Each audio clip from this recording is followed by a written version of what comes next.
The Art of War by Sun Tzu. 1. Laying Plans. Sun Tzu said, "The art of war is of vital importance to the state. It is a matter of life and death, a road to either safety or to ruin. Hence it is a subject of inquiry which can on no account be neglected.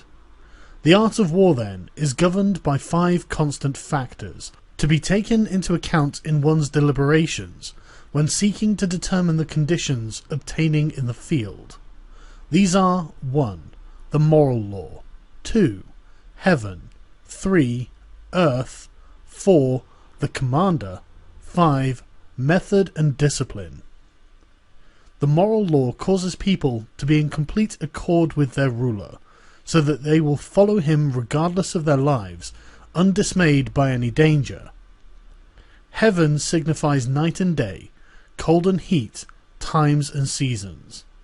Earth comprises distances great and small, danger and security, open ground and narrow passes, and the chances of life and death. The commander stands for the virtues of wisdom, sincerity, benevolence, courage and strictness.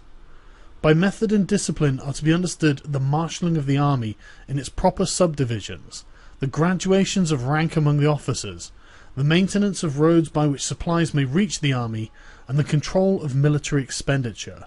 These 5 heads should be familiar to every general. He who knows them will be victorious. He who knows them not will fail. Therefore, in your deliberations, when seeking to determine the military conditions, let them be made the basis of a comparison, in this wise: which of the 2 sovereigns is imbued with the moral law? Which of the 2 generals has the most ability? With whom lies the advantages derived from heaven and earth? On which side is discipline most rigorously enforced? Which army is stronger? On which side are officers and men more highly trained? In which army is there the greater constancy in both reward and punishment? The general that hearkens to my counsel and acts upon it will conquer. Let such a one be retained in command. The general that hearkens not to my counsel, nor acts upon it, will suffer defeat. Let such a one be dismissed. While heading the profit of my counsel, avail yourself also of any helpful circumstances over and beyond the ordinary rules. According as circumstances are favourable, one should modify one's plans. All warfare is based on deception. Hence, when able to attack, we must seem unable. When using our forces, we must seem inactive. When we are near, we must make the enemy believe that we are far away, and when far away, we must make him believe that we are near. Hold out baits to entice the enemy, feign disorder, and crush him. If he is secure at all points, be prepared for him. If he is superior in strength, evade him. If your opponent is of choleric temper, seek to irritate him. Pretend to be weak, that he may grow arrogant. If he is taking his ease, give him no rest. If his forces are united, separate them. Attack him where he is unprepared, appear where you are not expected. These military devices, leading to victory, must not be divulged beforehand. Now the general who wins a battle makes many calculations in his temple ere the battle is fought. The general who loses a battle makes but few calculations beforehand. Thus do many calculations lead to victory, and few calculations lead to defeat. How much more no calculation at all?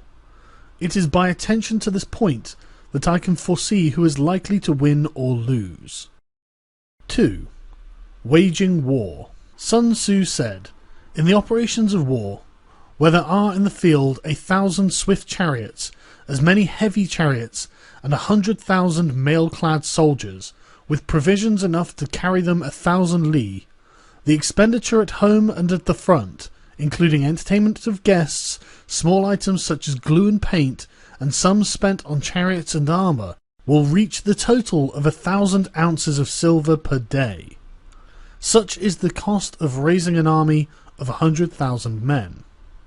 When you engage in actual fighting, if victory is long in coming, then men's weapons will grow dull and their ardour will be dampened.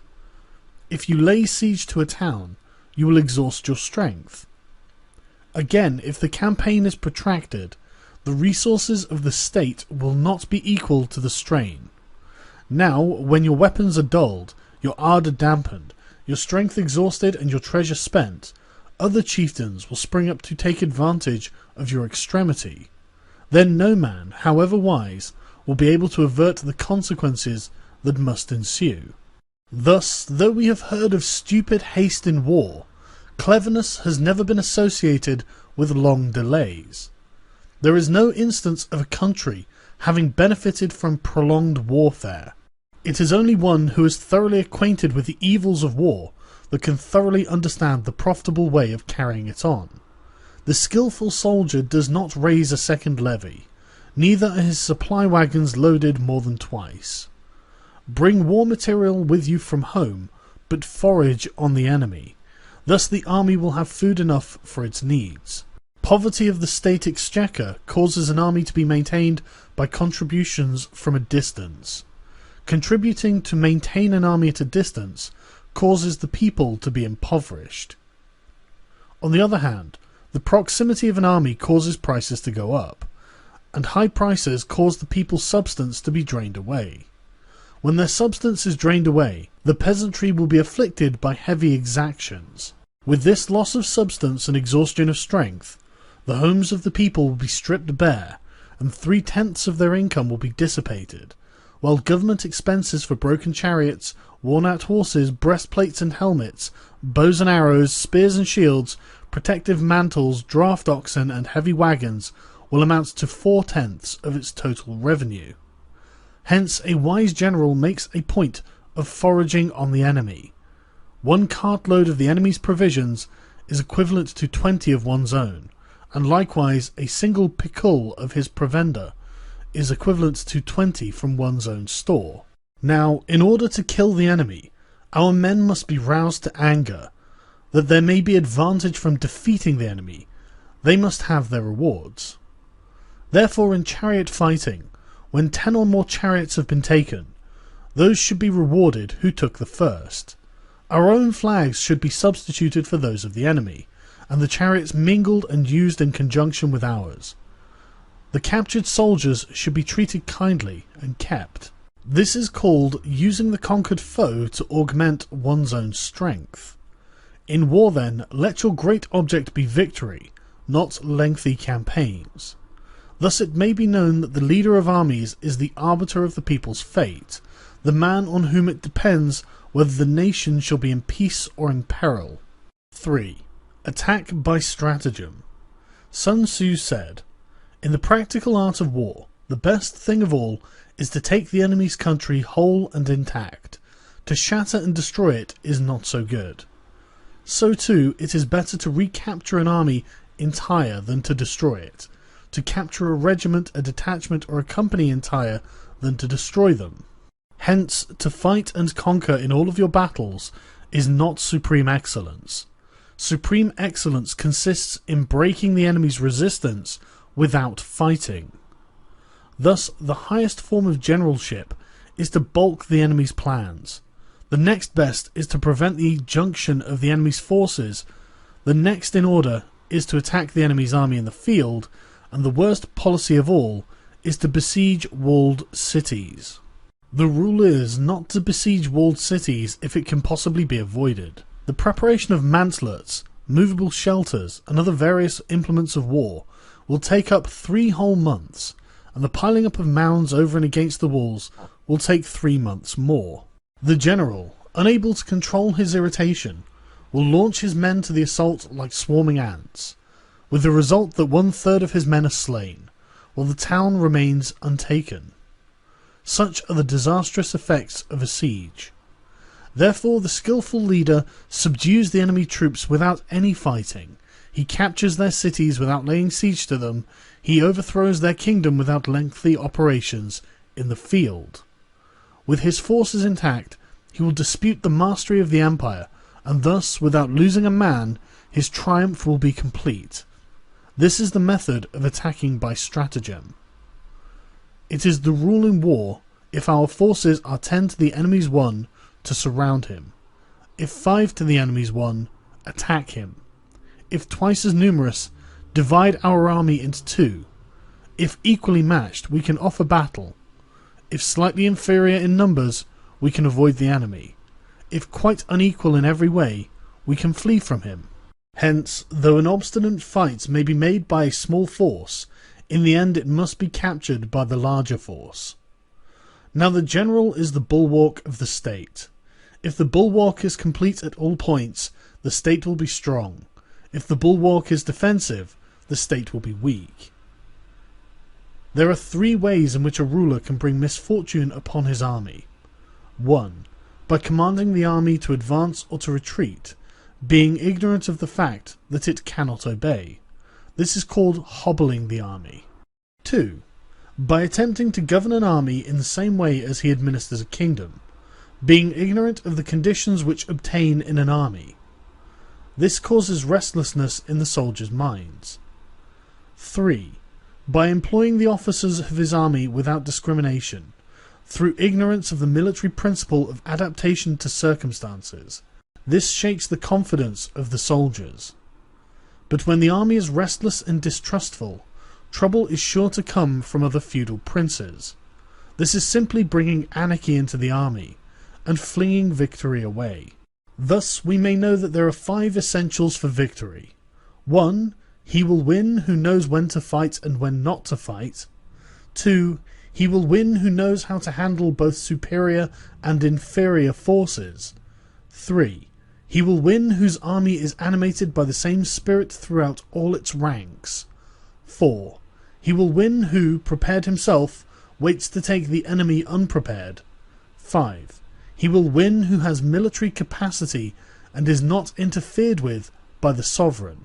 Hence the saying, if you know the enemy and you know yourself, you need not fear the result of 100 battles. If you know yourself but not the enemy, for every victory gained you will also suffer a defeat. If you neither know the enemy nor yourself, you will succumb in every battle. 4.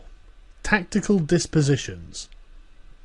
Sun Tzu said, "The good fighters of old put themselves beyond the possibility of defeat, and then waited for an opportunity of defeating the enemy. To secure ourselves against defeat lies in our own hands, but the opportunity of defeating the enemy is provided by the enemy himself. Thus the good fighter is able to secure himself against defeat, but cannot make certain of defeating the enemy. Hence the saying, one may know how to conquer without being able to do it." Security against defeat implies defensive tactics. Ability to defeat the enemy means taking the offensive. Standing on the defensive indicates insufficient strength. Attacking, a superabundance of strength. The general who is skilled in defense hides in the most secret recesses of the earth. He who is skilled in attack flashes forth from the topmost heights of heaven. Thus, on one hand, we have the ability to protect ourselves, on the other, a victory that is complete.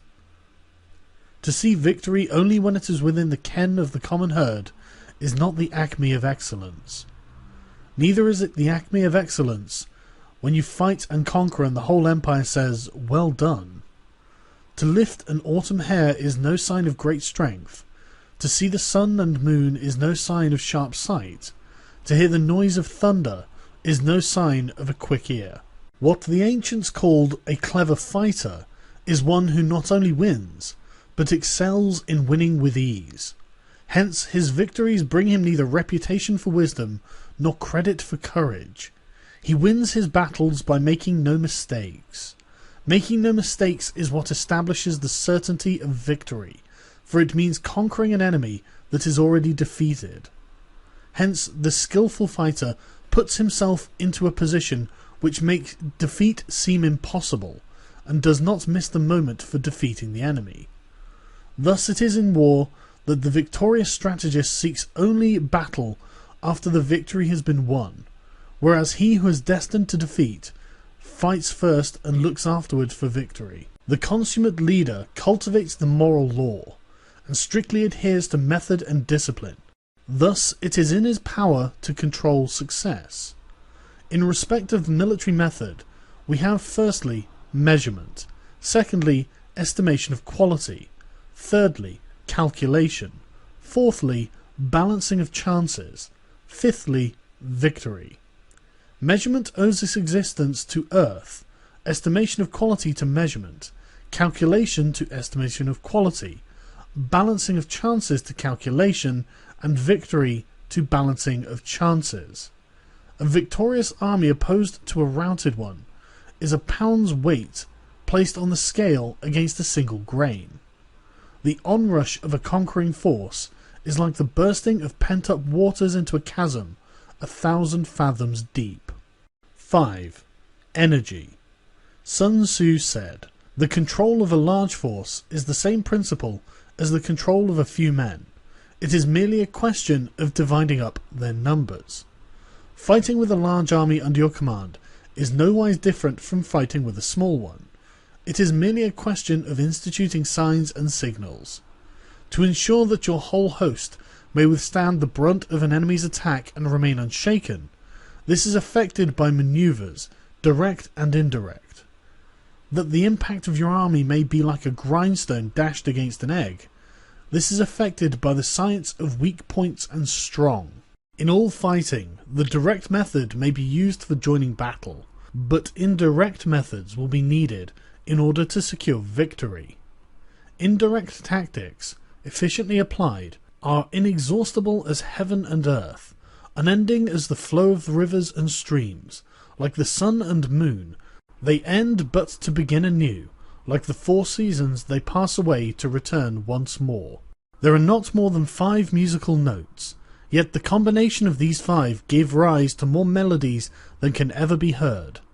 There are not more than 5 primary colours, blue, yellow, red, white and black, yet in any combination they produce more hues than can ever be seen.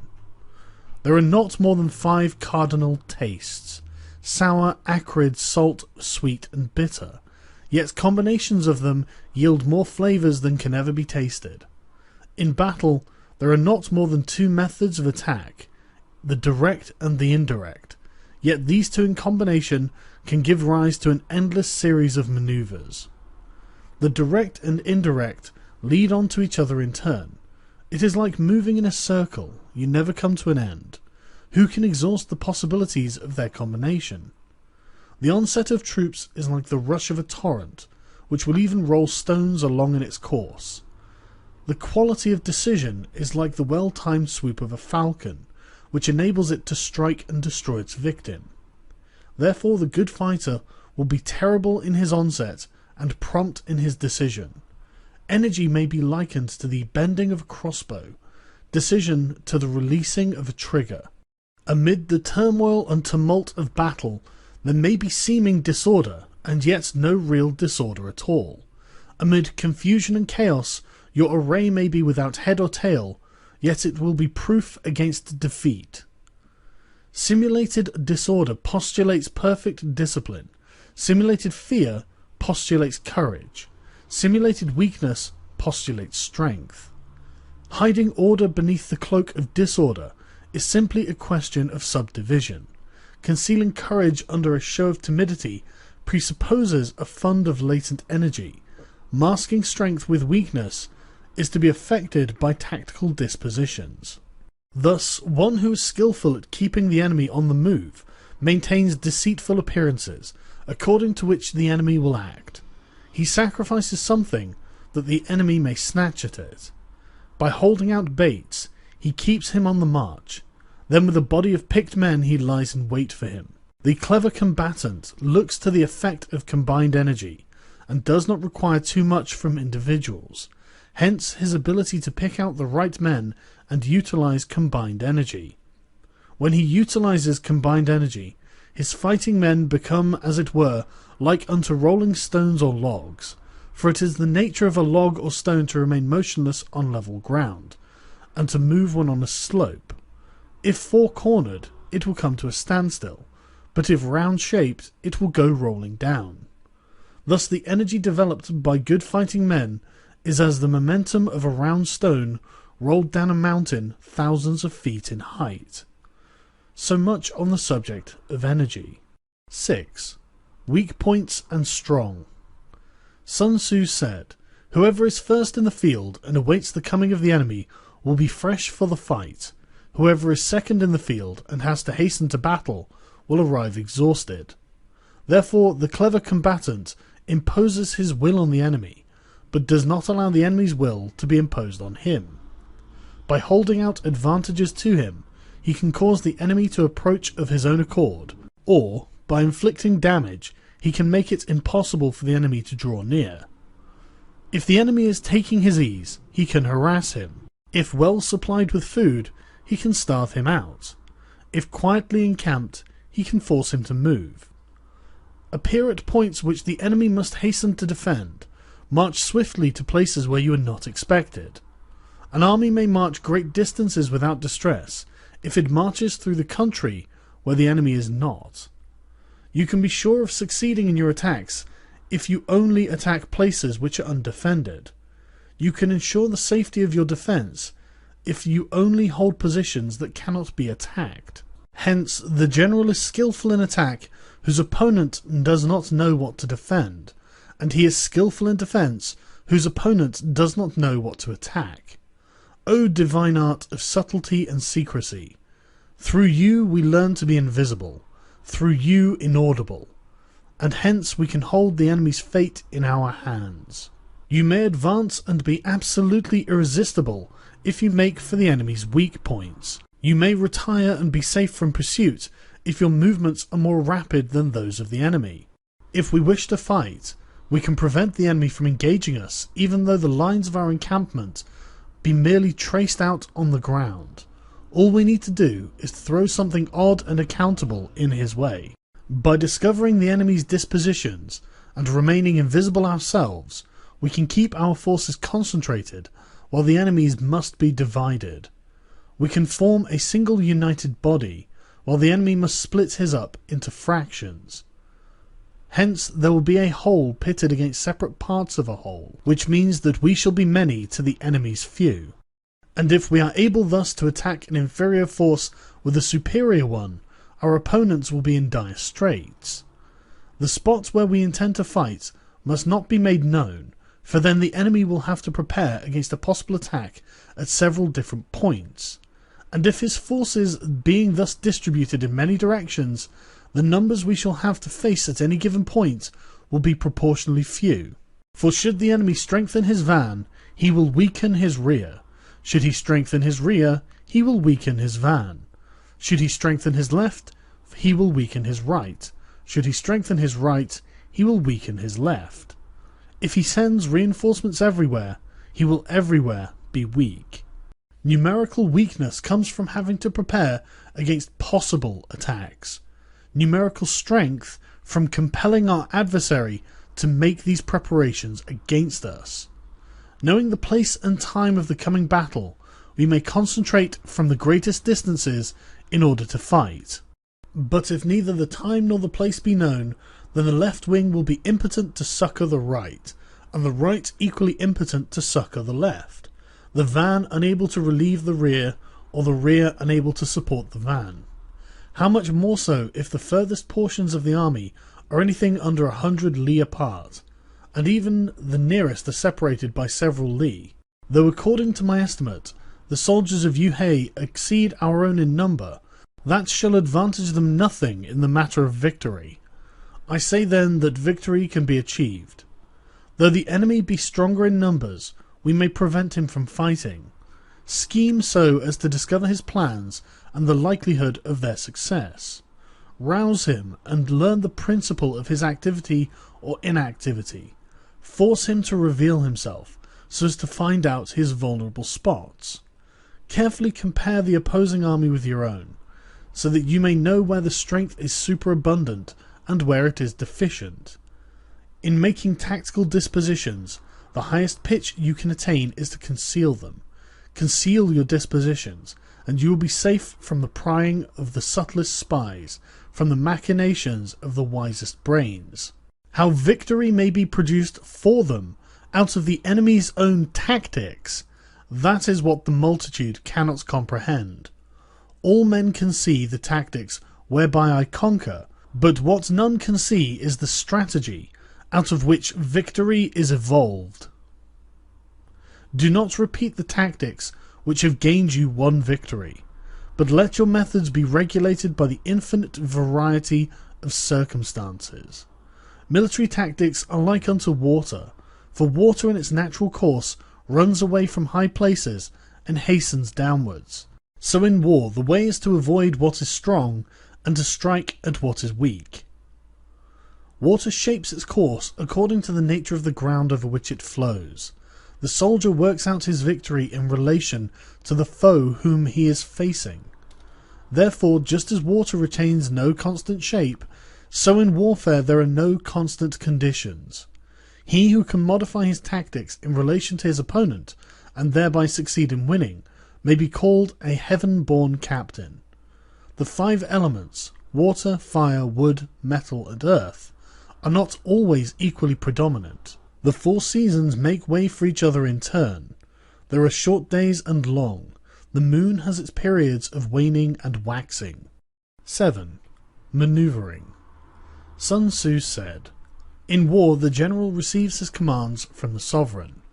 Having collected an army and concentrated his forces, he must blend and harmonize the different elements thereof before pitching his camp. After that comes tactical maneuvering, than which there is nothing more difficult. The difficulty of tactical maneuvering consists in turning the devious into the direct, and misfortune into gain.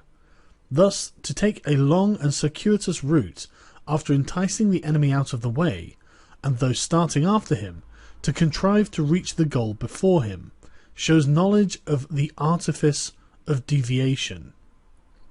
Maneuvering with an army is advantageous, with an undisciplined multitude most dangerous. If you set a fully equipped army in march in order to snatch an advantage, the chances are that you will be too late. On the other hand, to detach a flying column for the purpose involves the sacrifice of its baggage and stores. Thus, if you order your men to roll up their buff coats and make forced marches without halting day or night, covering double the usual distance at a stretch, doing 100 li in order to wrest an advantage, the leaders of all of your 3 divisions will fall into the hands of the enemy. The stronger men will be in front, the jaded ones will fall behind, and on this plan only 1/10 of your army will reach its destination. If you march 50 li in order to outmaneuver your enemy, you will lose the leader of your first division, and only half of your force will reach the goal. If you march 30 li with the same object, 2/3 of your army will arrive. We may take it then that an army without its baggage train is lost. Without provisions it is lost. Without bases of supply it is lost. We cannot enter into alliances until we are acquainted with the designs of our neighbours. We are not fit to lead an army on the march unless we are familiar with the face of the country, its mountains and forests, its pitfalls and precipices, its marshes and swamps. We shall be unable to turn natural advantage to account unless we make use of local guides. In war, practice dissimulation, and you will succeed. Whether to concentrate or to divide your troops must be decided by circumstances. Let your rapidity be that of the wind, your compactness that of the forest. In raiding and plundering be like fire, is immovability like a mountain. Let your plans be dark and impenetrable as night, and when you move, fall like a thunderbolt. When you plunder a countryside, let the spoil be divided amongst your men. When you capture a new territory, cut it up into allotments for the benefit of the soldiery. Ponder and deliberate before you make a move. He will conquer who has learnt the artifice of deviation. Such is the art of manoeuvring. The Book of Army Management says, "On the field of battle, the spoken word does not carry far enough, hence the institution of gongs and drums. Nor can ordinary objects be seen clearly enough, hence the institution of banners and flags. Gongs and drums, banners and flags are means whereby the eyes and ears of the host may be focused on one particular point. The host thus forming a single united body, it is impossible either for the brave to advance alone or the cowardly to retreat alone. This is the art of handling large masses of men.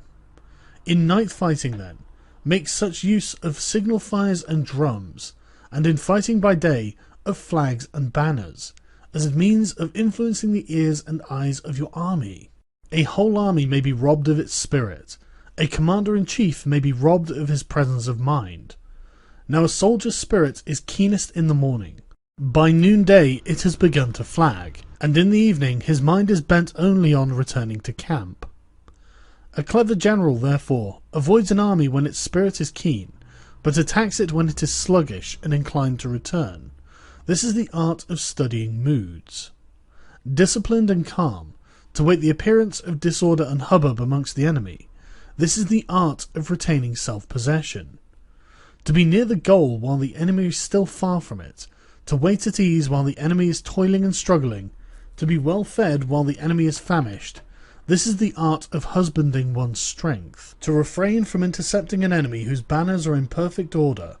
To refrain from attacking an army drawn up in calm and confident array. This is the art of studying circumstances. It is a military axiom not to advance uphill against the enemy, nor to oppose him when he comes downhill.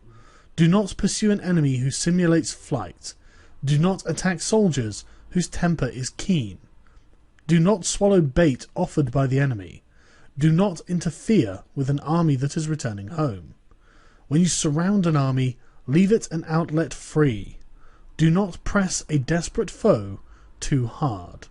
Such is the art of warfare. 8.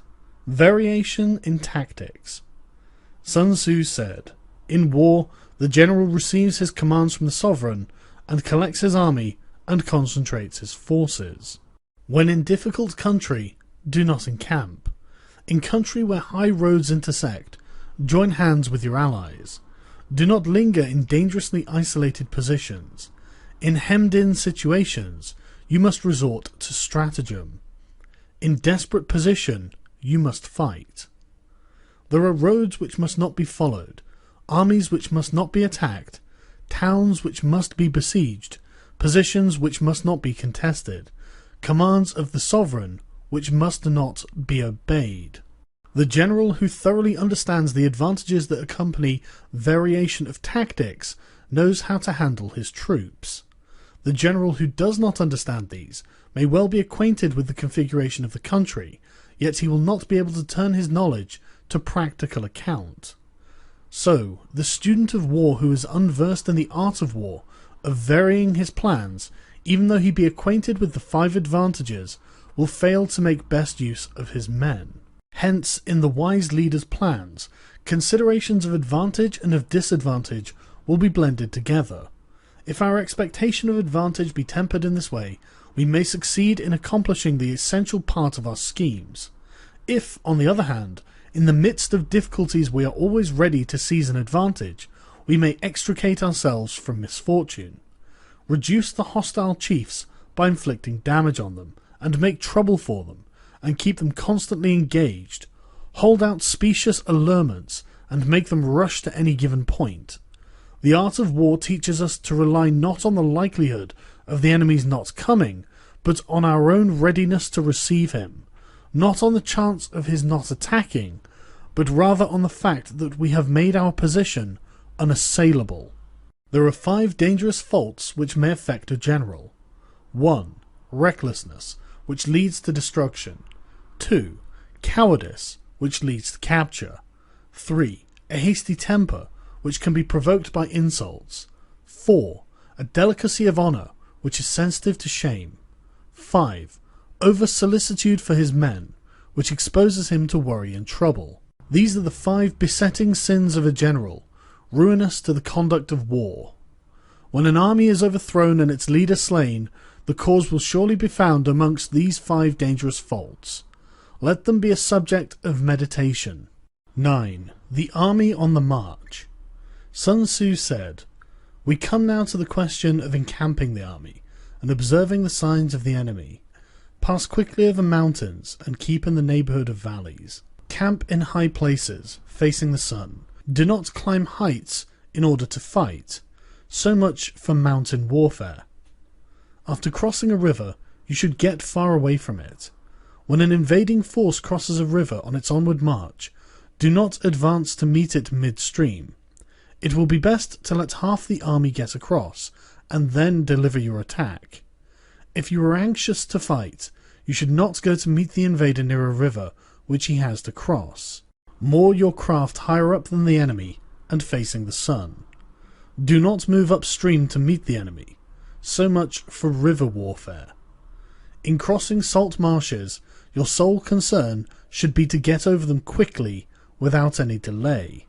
If forced to fight in a salt marsh, you should have water and grass near you, and your back to a clump of trees.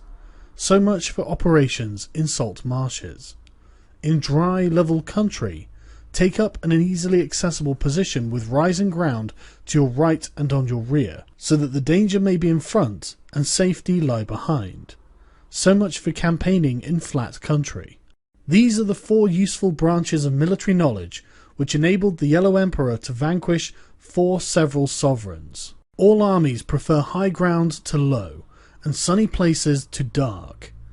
If you are careful of your men, and camp on hard ground, the army will be free from disease of every kind, and this will spell victory.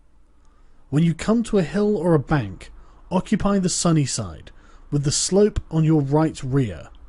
Thus you will at once act for the benefit of your soldiers and utilize the natural advantages of the ground. When, in consequence of heavy rains up country, a river you wish to ford is swollen and flecked with foam, you must wait until it subsides. Country in which there are precipitous cliffs, with torrents running between, deep natural hollows, confined places, tangled thickets, quagmires and crevasses, should be left with all possible speed and not approached. While we keep away from such places, we should get the enemy to approach them. While we face them, we should let the enemy have them on his rear. If in the neighbourhood of your camp there should be any hilly country, ponds surrounded by aquatic grass, hollow basins filled with reeds or woods with thick undergrowth, they must be carefully routed out and searched, for these are places where men in ambush or insidious spies are likely to be lurking. When the enemy is close at hand and remains quiet, he is relying on the natural strength of his position. When he keeps aloof and tries to provoke a battle, he is anxious for the other side to advance. If his place of encampment is easy of access, he is tendering a bait. Movement amongst the trees of a forest shows that the enemy is advancing. An appearance of a number of screens in the midst of thick grass means that the enemy wants to make us suspicious. The rising of birds in their flight is the sign of an ambuscade. Startled beasts indicate that a sudden attack is coming. When there is dust rising in a column, it is the sign of chariots advancing. When the dust is low but spread over a wide area, it betokens the approach of infantry. When it branches out in several different directions, it shows that parties have been sent to collect firewood. A few clouds of dust moving to and fro signify that the army is encamping. Humble words and increased preparations are the signs that the enemy is about to advance. Violent language and driving forward as if to the attack are signs that he will retreat. When the light chariots come out first and take up a position on the wings, it is a sign that the enemy is forming for battle. Peace proposals unaccompanied by a sworn covenant indicate a plot. When there is much running about and soldiers fall into rank, it means that the critical moment has come. When some are seen advancing and some retreating, it is a lure. When the soldiers stand leaning on their spears, they are faint from want of food. If those who are sent to draw water begin by drinking themselves, the army is suffering from thirst. If the enemy sees an advantage to be gained and makes no effort to secure it, the soldiers are exhausted. If birds gather on any spot, it is unoccupied. Clamour by night betokens nervousness. If there is a disturbance in the camp, the general's authority is weak. If the banners and flags are shifted about, Sedition is afoot. If the officers are angry, it means that the men are weary. When an army feeds its horses with grain and kills its cattle for food, and when the men do not hang their cooking pots over the campfires, showing that they will not return to their tents, you may know that they are determined to fight to the death. The sight of men whispering together in small knots, or speaking in subdued tones, points to dissatisfaction amongst the rank and file. Too frequent rewards signify that the enemy is at the end of his resources. Too many punishments betray a condition of dire distress. To begin by bluster, but to afterwards take fright at the enemy's numbers, shows a supreme lack of intelligence. When envoys are sent with compliments in their mouths, it is a sign that the enemy wishes for a truce. If the enemy's troops march up angrily and remain facing ours for a long time without either joining battle or taking themselves off again, the situation is one that demands great vigilance and circumspection. If our troops are no more in number than the enemy, that is amply sufficient. It only means that no direct attack can be made. What we can do is simply to concentrate all our available strength, keep a close watch on the enemy, and obtain reinforcements. He who exercises no forethought, but makes light of his opponents, is sure to be captured by them. If soldiers are punished before they have grown attached to you, they will not prove submissive, and unless submissive, then will be practically useless. If, when the soldiers have become attached to you, punishments are not enforced, they will still be useless. Therefore, soldiers must be treated in the first instance with humanity, but kept under control by means of iron discipline. This is a certain road to victory. If in training soldiers' commands are habitually enforced, the army will be well disciplined. If not, its discipline will be bad. If a general shows confidence in his men, but always insists on his orders being obeyed, the gain will be mutual. 10. Terrain. Sun Tzu said, "We may distinguish 6 kinds of terrain, to wit, 1. Accessible ground, 2. Entangling ground, 3. Temporizing ground, 4. Narrow passes, 5. Precipitous heights, 6. Positions at great distance from the enemy. Ground which can be freely traversed by both sides is called accessible. With regard to ground of this nature, be before the enemy in occupying the raised and sunny spots, and carefully guard your line of supplies. Then you will be able to fight with advantage. Ground which can be abandoned but is hard to reoccupy is called entangling. From a position of this sort, if the enemy is unprepared, you may sally forth and defeat him, but if the enemy is prepared for your coming, and you fail to defeat him, then return being impossible, disaster will ensue. When the position is such that neither side will gain by making the first move, it is called temporizing ground.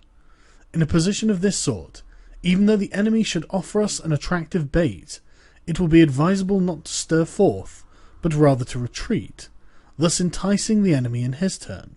Then, when part of his army has come out, we may deliver our attack with advantage. With regard to narrow passes, if you can occupy them first, let them be strongly garrisoned and await the advent of the enemy. Should the army forestall you in occupying a pass, do not go after him if the pass is fully garrisoned, but only if it is weakly garrisoned. With regard to precipitous heights, if you are beforehand with your adversary, you should occupy the raised and sunny spots and wait for him to come up. If the enemy has occupied them before you, do not follow him, but retreat and try to entice him away. If you are situated at a great distance from the enemy, and the strength of the two armies is equal, it is not easy to provoke a battle, and the fighting will be to your disadvantage. These are the 6 principles connected with the earth. The general who has attained a responsible post must be careful to study them. Now an army is exposed to 6 several calamities, not arising from natural causes, but from the faults from which the general is responsible. These are 1. Flight, 2. Insubordination, 3. Collapse, 4. Ruin, 5. Disorganization, and 6. Rout. Other conditions being equal, if one force is hurled against another 10 times its size, the result will be the flight of the former. When the common soldiers are too strong and their officers too weak, the result is insubordination. When the officers are too strong and the common soldiers too weak, the result is collapse. When the higher officers are angry and insubordinate, and on meeting the enemy give battle on their own account from a feeling of resentment, before the commander-in-chief can tell whether or no he is in a position to fight, the result is ruin. When the general is weak and without authority, when his orders are not clear and distinct, when there are no fixed duties assigned to officers and men, and the ranks are formed in a slovenly and haphazard manner, the result is utter disorganization. When a general, unable to estimate the enemy's strength, allows an inferior force to engage a larger one, or hurls a weak detachment against a powerful one, and neglects to place picked soldiers in the front rank, the result must be a rout. These are the 6 ways of courting defeat, which must be carefully noted by the general who has attained a responsible post. The natural formation of the country is the soldier's best ally, but a power of estimating the adversary, of controlling the forces of victory, and of shrewdly calculating the difficulties, dangers, and distances constitutes the great test of a general. He who knows these things and in fighting puts his knowledge into practice will win his battles. He who knows them not, nor practices them, will surely be defeated. If fighting is so sure to result in victory, then you must fight, even though the ruler forbid it. If fighting will not result in victory, then you must not fight, even at the ruler's bidding. The general who advances without coveting fame, and retreats without fearing disgrace, whose only thought is to protect his country and do good service for his sovereign, is the jewel of the kingdom. Regard your soldiers as your children, and they will follow you into the deepest valleys.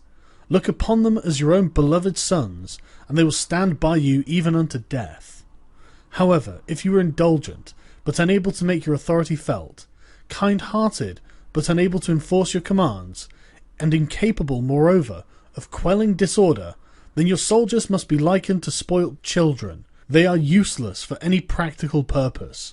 If we know that our own men are in a condition to attack, but are unaware that the enemy is not open to attack, we have gone only halfway towards victory. If we know that the enemy is open to attack, but are unaware that our own men are not in a condition to attack, we have gone only halfway towards victory. If we know that the enemy is open to attack, and we also know that our men are in a condition to attack, but are unaware that the nature of the ground makes fighting impracticable, we have still only gone halfway towards victory. Hence, the experienced soldier, in one motion, is never bewildered. Once he has broken camp, he is never at a loss. Hence the saying, if you know your enemy, and you know yourself, your victory will not stand in doubt. If you know heaven and you know earth, you may make your victory complete. 11. The 9 situations. Sun Tzu said, the art of war recognizes 9 varieties of ground. 1. Dispersive ground. 2. Facile ground. 3. Contentious ground. 4. Open ground.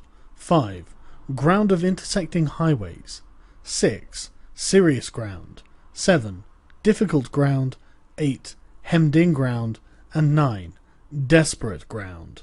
When a chieftain is fighting in his own territory, it is dispersive ground. When he has penetrated into hostile territory, but to no great distance, it is facile ground. Ground the possession of which imports great advantage to either side, it is contentious ground. Ground on which either side has liberty of movement is open ground. Ground which forms the key to 3 contiguous states, so that he who occupies it first has the most of the empire at his command, is a ground of intersecting highways. When an army has penetrated into the heart of a hostile country, leaving a number of fortified cities in its rear, it is serious ground. Mountain forests, rugged steeps, marshes and fens, all country that is hard to traverse, this is difficult ground. Ground which is reached through narrow gorges, and from which we can only retire by tortuous paths, so that a small number of the enemy would suffice to crush a large body of our men, This is hemmed-in ground. Ground on which we can only be saved from destruction by fighting without delay is desperate ground. On dispersive ground, therefore, fight not. On facile ground, halt not. On contentious ground, attack not. On open ground, do not try to block the enemy's way.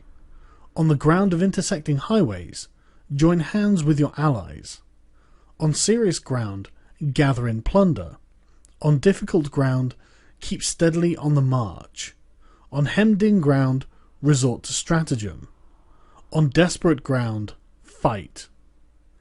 Those who were called skillful leaders of old knew how to drive a wedge between the enemy's front and rear, to prevent cooperation between his large and small divisions, to hinder the good troops from rescuing the bad, from the officers from rallying their men.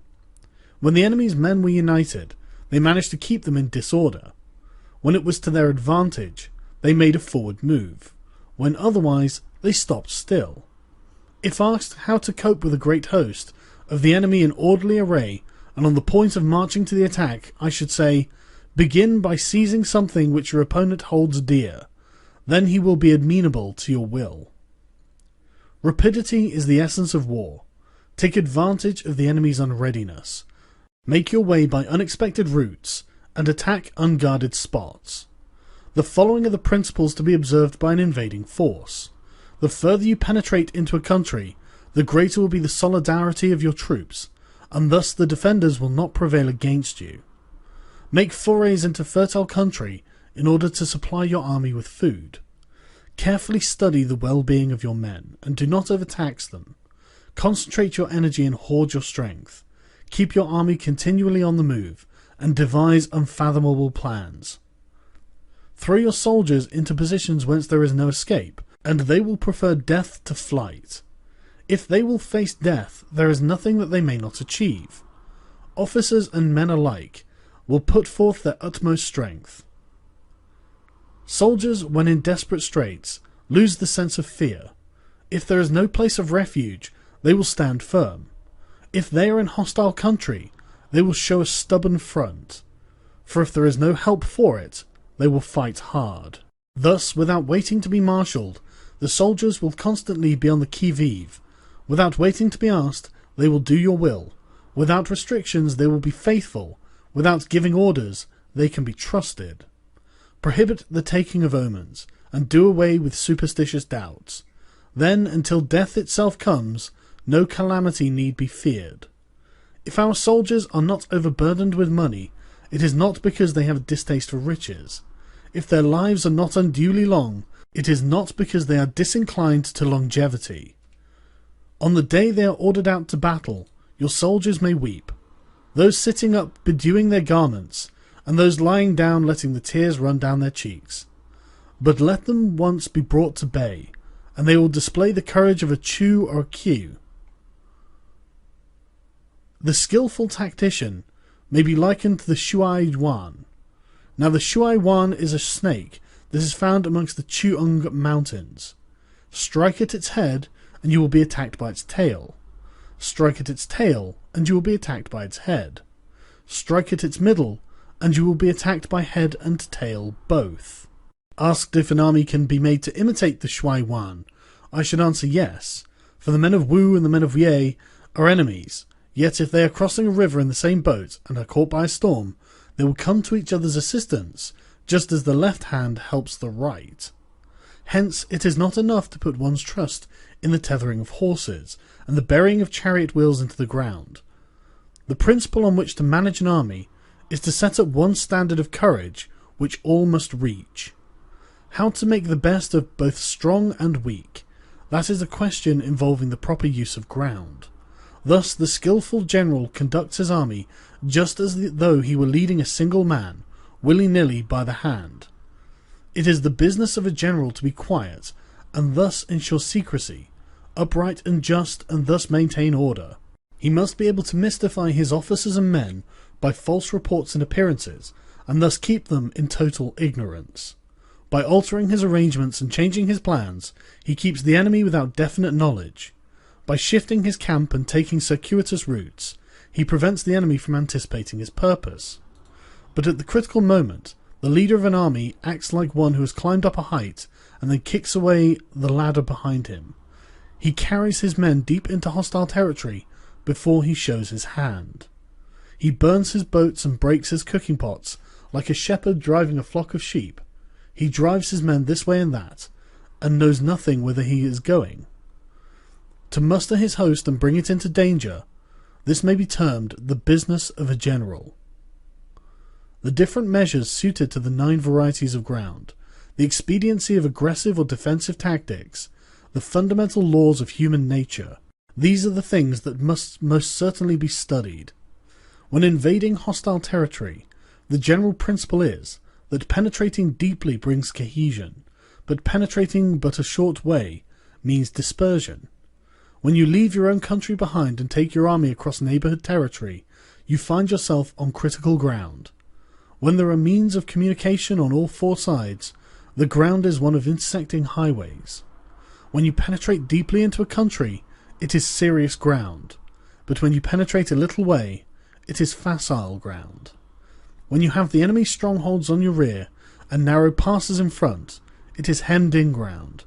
Where there is no place of refuge at all, it is desperate ground.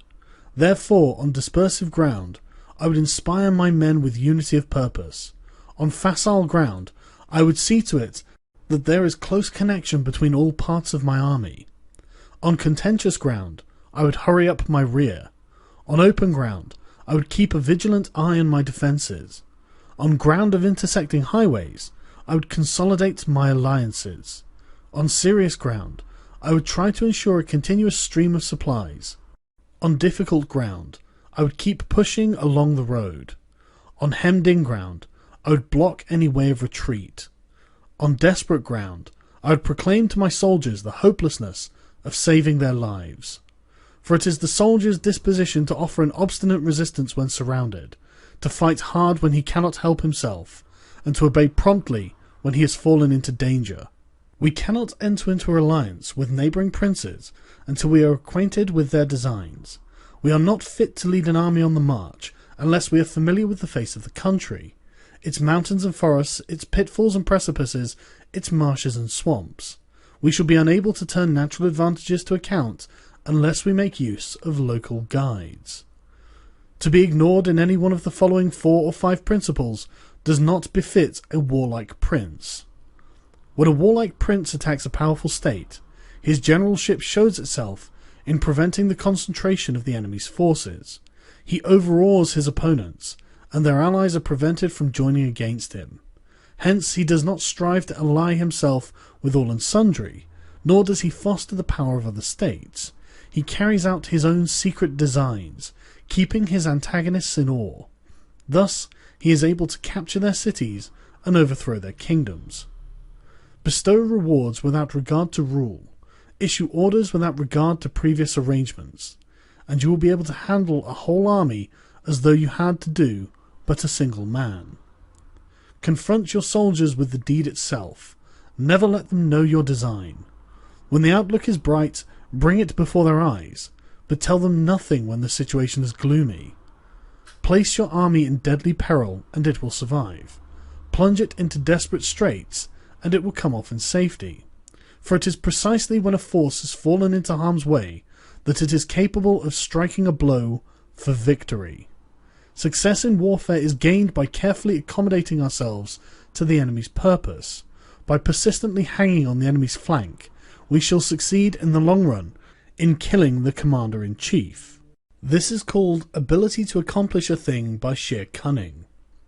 On the day that you take up your command, block the frontier passes, destroy the official tallies, and stop the passage of all emissaries. Be stern in the council chamber, so that you may control the situation. If the enemy leaves a door open, you must rush in. Forestall your opponents by seizing what he holds dear, and subtly contrive to time his arrival on the ground.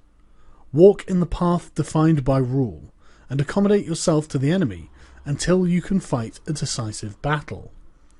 At first, then, exhibit the coyness of a maiden until the enemy gives you an opening. Afterwards, emulate the rapidity of a running hare, and it would be too late for the enemy to oppose you. 12. Attack by fire. Sun Tzu said, "There are 5 ways of attacking with fire. The first is to burn soldiers in their camp. The second is to burn stores. The third is to burn baggage trains. The fourth is to burn arsenals and magazines. The fifth is to hurl dropping fire amongst the enemy." In order to carry out an attack, we must have means available. The material for raising fire should always be kept in readiness. There is a proper season for making attacks with fire, and special days for starting a conflagration. The proper season is when the weather is very dry. The special days are those when the moon is in the constellations of the sieve, the wall, the wing, or the crossbar, for these 4 days are all of rising wind. In attacking with fire, one should be prepared to meet the 5 possible developments. 1. When a fire breaks out inside to an enemy's camp, respond at once with an attack from without. 2. If there is an outbreak of fire but the enemy's soldiers remain quiet, bide your time and do not attack. 3. When the force of the flames has reached its height, follow it up with an attack. If that is practicable, if not, stay where you are. 4. If it is possible to make an assault with fire from without, do not wait for it to break out from within, but deliver your attack at a favourable moment. 5. When you start a fire, be windward of it. Do not attack from the leeward. A wind that rises in the daytime lasts long, but a night breeze soon falls. In every army, 5 developments connected with fire must be known, the movement of the stars calculated, and a watch kept for the proper days. Hence, those who use fire as an aid to the attack show intelligence. Those who use water as an aid to the attack gain an accession of strength. By means of water, an enemy may be incepted, but not robbed of all of his belongings. Unhappy is the fate of one who tries to win his battles and succeed in his attacks without cultivating the spirit of enterprise, for the result is a waste of time and general stagnation.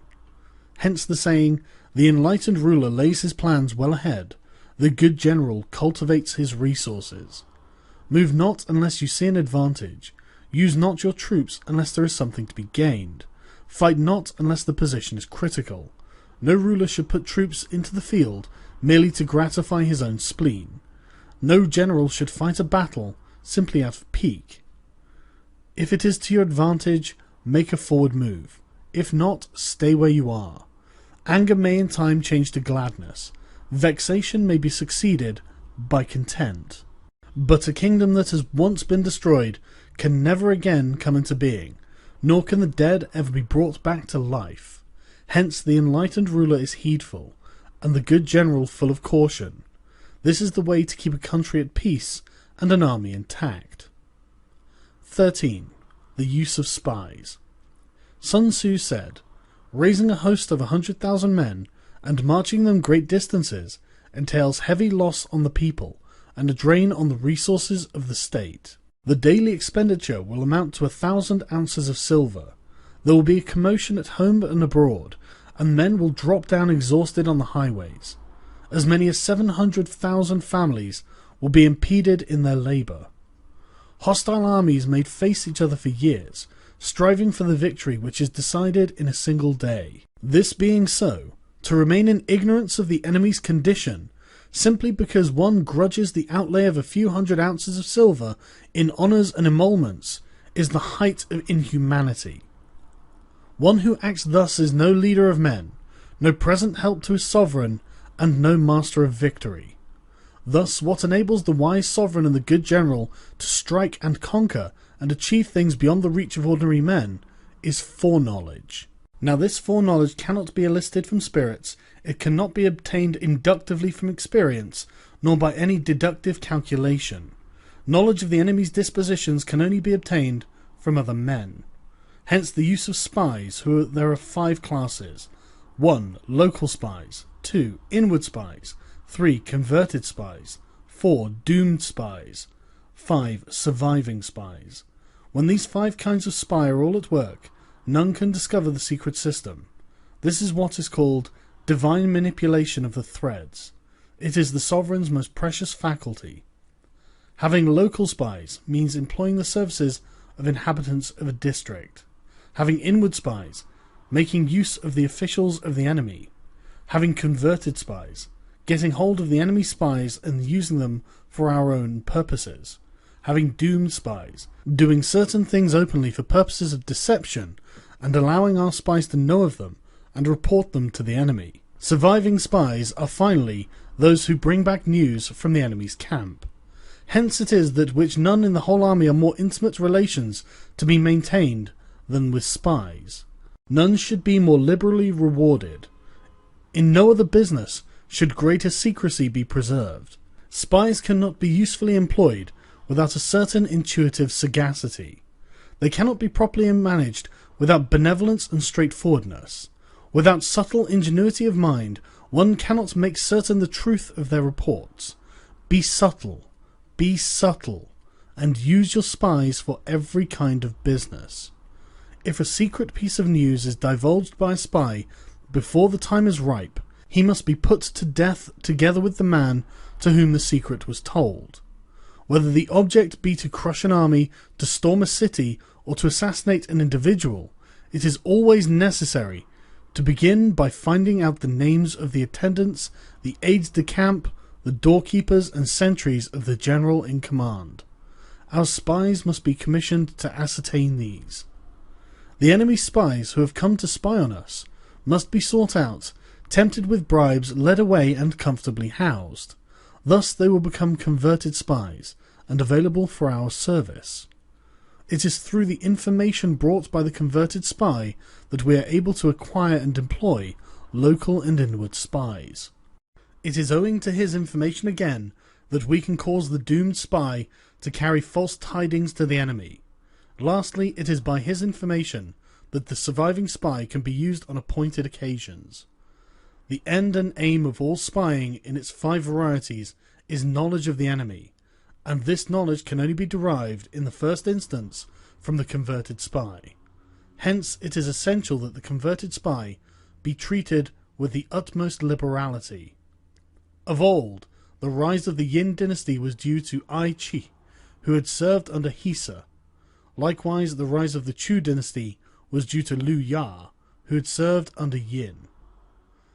Hence, it is only the enlightened ruler and the wise general who will use the highest intelligence of the army for purposes of spying and thereby achieve great results. Spies are a most important element in water, because on them depends an army's ability to move.